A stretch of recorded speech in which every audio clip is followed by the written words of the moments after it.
guys.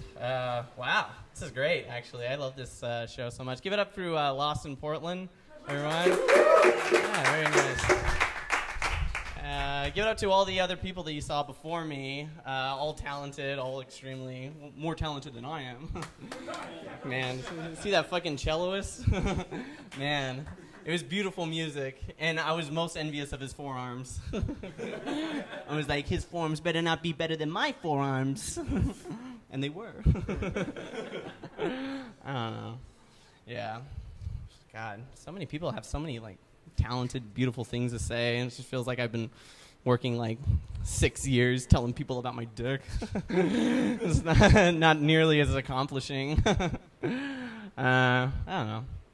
Man, I got so high today. I watched that movie, Super Mario Bros. You guys ever watch that movie with John Leguizamo? Who likes that movie? Show of hands. Okay. Yeah. Okay. In case everyone who doesn't see at home, there was 4 people that raised their hand out of 20. That's pretty much how that movie goes. I actually really like that movie, Super Mario Bros. You know what I like about it? I like the fact that Mario in that is like he's gritty and pessimistic, you know? That's how like a plumber should be, you know? I don't know. I don't like this, Mario, like in current incarnations of Mario, and he's like a happy-go-lucky, like, guy, you know? He's always like, yeah, wah, yahoo! I was like, why are you doing that, man? You're a plumber. Stop it right now. I have this theory that Mario is, only happy in Koopa Land because he's finally free to be himself. It's like finally all these aerobics training and all these jumping jacks are finally coming into play. All these somersault skills. I don't have to be a plumber. Fuck you, Dad. Yippee! I've been practicing my Mario impression for years, fine-tuning it. I don't know. I like more. I like more things than just Mario. I like my mom. You guys like your mom? My mom bought me my first Mario game. I kind of have like a little. I don't know. It's like certain thing. My mom's like really supportive, but sometimes she like says the wrong thing. You know, it's like she always says like, hey, the problem with you, son, is you have low self-esteem. That's like the worst thing to say to someone with low self-esteem. It's like the problem with you is you. If you could just get over that. I don't know. I only really have my mom is really the only kind of woman in my life, but I love her to death. In fact, she was, she's like a lawyer, she supported ourselves. She was like divorced and stuff. And she was really cool. So, I mean, it's part of that where I kind of prefer the company of women over men. Not to say that I don't, like hang out with men, but sometimes men, can be a little aggressive, even just in conversations, I was talking to this one guy the other day, and he was like, you can't be creepy to women. Not in this political climate. Not in this political climate. What does that have to do with anything, man? Not in this political climate. He's still trying to find logic. He's trying to find some sort of loophole to his with his twisted logic. He's like, in a different political climate, I feel like my actions would be tolerable, if not outright acceptable. I feel like I'm not a bad guy. It's all a matter of perspective, really. I feel like if the world bended to my will, we wouldn't even be having this conversation, Your Honor. Your Honor.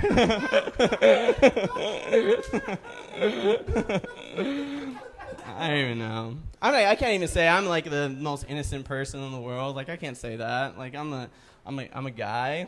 I have urges. I'm kind of like I like to think of myself as an extremely polite, well-mannered creep. I'm extremely forward on Tinder, but I'll never get upset over anything that if you don't like what I have to say, then I take it back. I take it, and I write that. I take it back. Never mind. It's like, yeah, there's nothing a woman likes more than a man with confidence. I take it back. Never mind. Have a good day.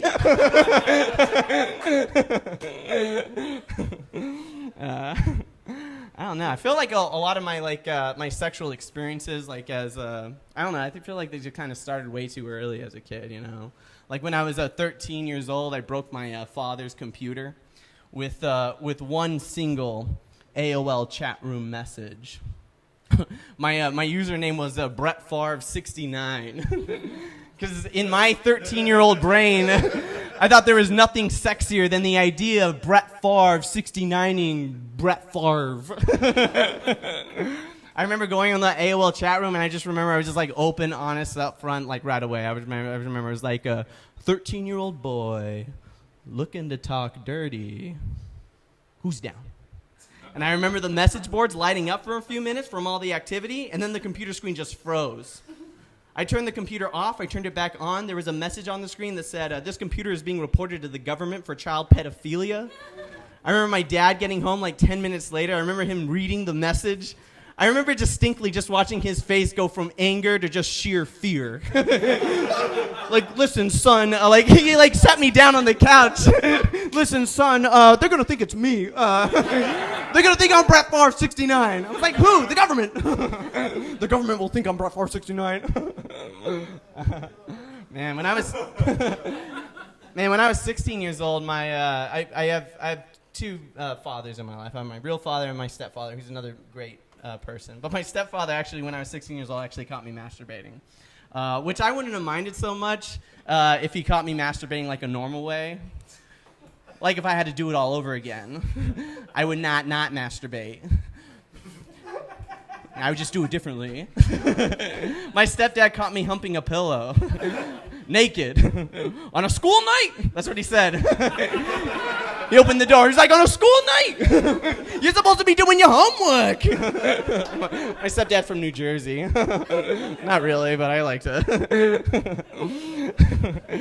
I was like, and you know what? The most embarrassing thing about it wasn't even just like one pillow. Like, I brought in several other pillows from around the house. I placed them up around me just so that they could watch what I was doing to that first pillow. I was like, get out of my temple, Richard. You're not even my real father. A real father can watch. Root me on like you're drunk at a soccer game. Oh, that's kind of gross. That's my baby boy over there. I don't know. Drunk beside a soccer game. You know what the thing was? Is when he caught me, I was like so incredibly like distraught. I was so incredibly he caught me and it destroyed me. Like I remember I was crying. I was crying in front of my stepdad, and I remember my stepdad. He was so cool about it. You know, he's such a warm, accepting person. I remember he sat me down in like the backyard patio, and he was like, he brought out some lemonade. You need some lemonade? But I remember he was like, listen, Nicholas, there's nothing to be ashamed about, because literally, everybody masturbates. Everybody. And then he just like kind of looked both ways, and he was like, well, maybe, yeah, you know what, maybe not in that specific way. I've actually never seen anything like that before. I think he was most upset with like, I brought in like the high price pillows. Like, you could have just used your own pillows.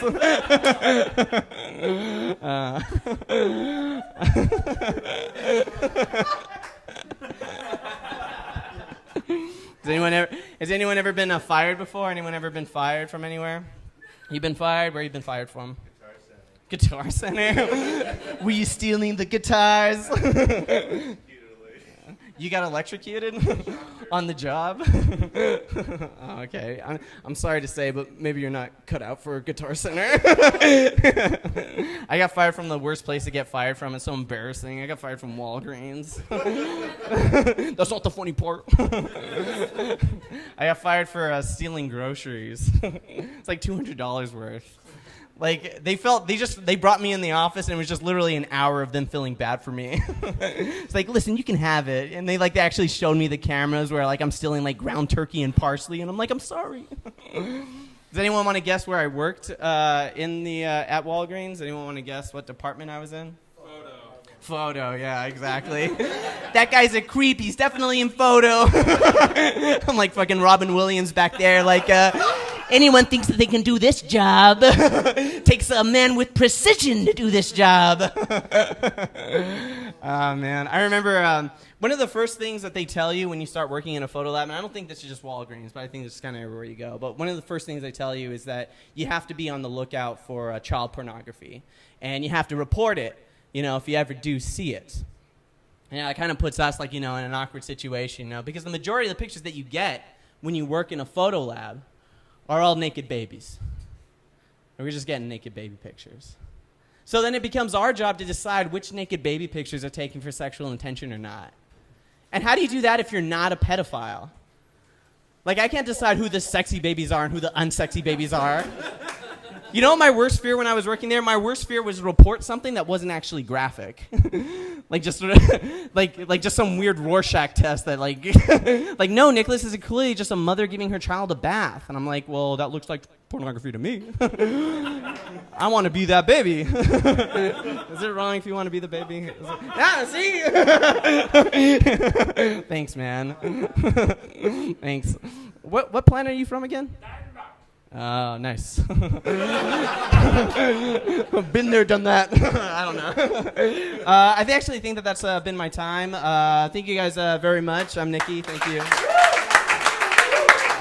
Oh, yeah. Nicky Moon, everybody. Y'all feel awkward?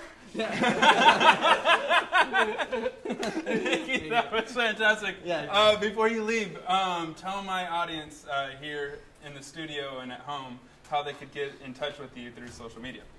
Of course, I have a Twitter, but a lot of it is just alarming. I don't like myself. Favorite? No, I actually, you know what? I actually made a movie with my brother in Albuquerque a while back. It's called Essay Does Not Make a Movie, but it's for free on Vimeo if you guys are interested. It's like an hour and 10 minutes, but it's a comedy. But if you guys want to check that out, that'd be really cool. Awesome. So, anyways, awesome. yeah, cool. Nicky, Thanks, man. Thanks for coming on. Sure, yeah.